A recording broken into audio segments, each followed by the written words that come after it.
This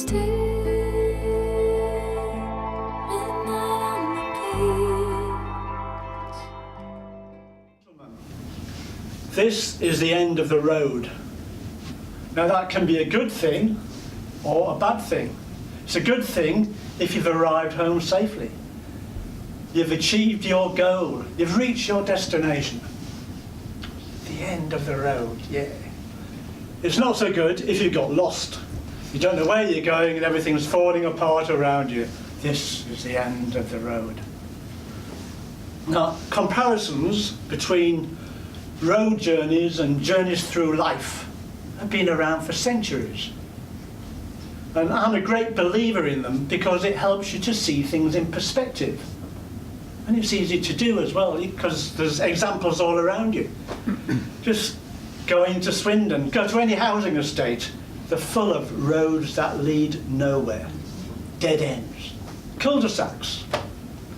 But if you walk down one, there's a good chance that at the end there's an opening, little alleyway. Snick it, you can go through to another road. It wasn't a dead end after all. You don't have to go back or go all the way around. You can just keep on going, straight ahead. The Romans were good at this. The Romans always built their roads in perfectly straight lines. Sometimes they had to go over hills or down in valleys, but wherever possible, to build the roads in straight lines. Because that was the shortest distance between Rome and all the other cities and countries that they invaded and conquered. And they didn't want to tire out their soldiers by making them go in zigzags. Now, these roads are still there all over Europe. They're being modernised and concreted over, but they're still there. These roads still follow the same paths of the roads that the Romans built years ago. We have them in England too. In fact, they discovered one recently. Up in the north, there was this building, an old building, and there were workmen was renovating it, and they're down in the cellar. There was a wall at one end, and an apparition of some Roman soldiers appeared in the wall, and appeared to walk through the cellar, and disappeared in the wall at the other end. But they could only be seen from their knees upwards, and it appeared that they were bobbing along. So the workmen dug down a couple of feet to where the soldiers' feet would have been, and sure enough, there was a Roman road there, going all the way along and out through the wall. Now, I'm a bit sceptical about ghost stories, except at Halloween. But this is a phenomenon which has been in lots of books and libraries and everything, and you can read about it. Roads in America go in a straight line as well. They go way into the distance, seemingly unceasingly, through dry, dusty deserts, dangerous deserts of the old Wild West, stretching for miles and miles with nothing but the odd weary, worn-out one-horse town or filling station to break the mind-numbing monotony of the journey. And it's a wonderful setting for films, and loads of films have been made about roads. Truckers and people and hijackings, road races, and people trying to get home for Thanksgiving and Christmas to be spending with their loved ones. It's romantic. The songs written about roads. On the Road Again. The Long and Winding Road. Well, that's probably not a Roman road, it's a bad example. But there's the M40. The M40 has got a song written about it, hasn't it? The Road to Hell. I mean, how appropriate a title for that if you've ever driven on it. And there's that Scottish song as well. I will walk 500 miles. I'm not going to sing it, but you all know which song I mean. Someone said that a journey of 1,000 miles begins with one single step. Can anybody remember who said that? Chairman Mao.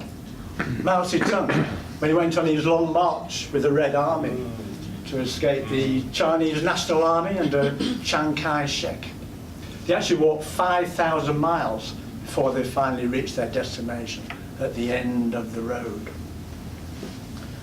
In fact, there was only about a tenth of them actually got there in the end, believe it or not.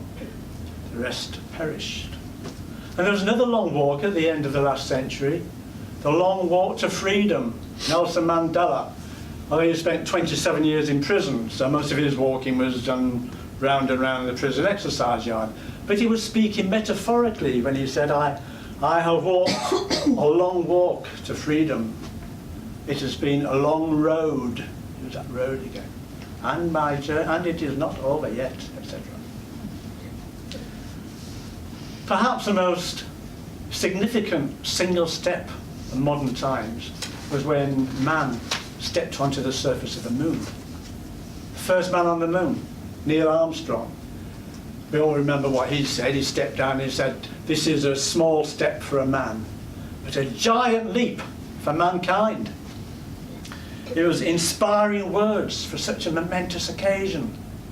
Then his colleague, Buzz Aldrin, he stepped down. He was only a small chap and he had to jump down. His words were something like that. It was a small step for you, Neil, but it was a big step for me. So the story goes. I don't know if that's true or not, but that's what they say.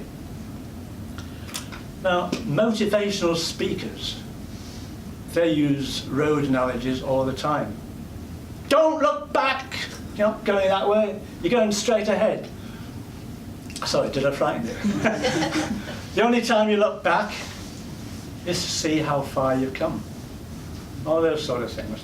I like all that sort of stuff myself. I've changed direction and got lost loads of times.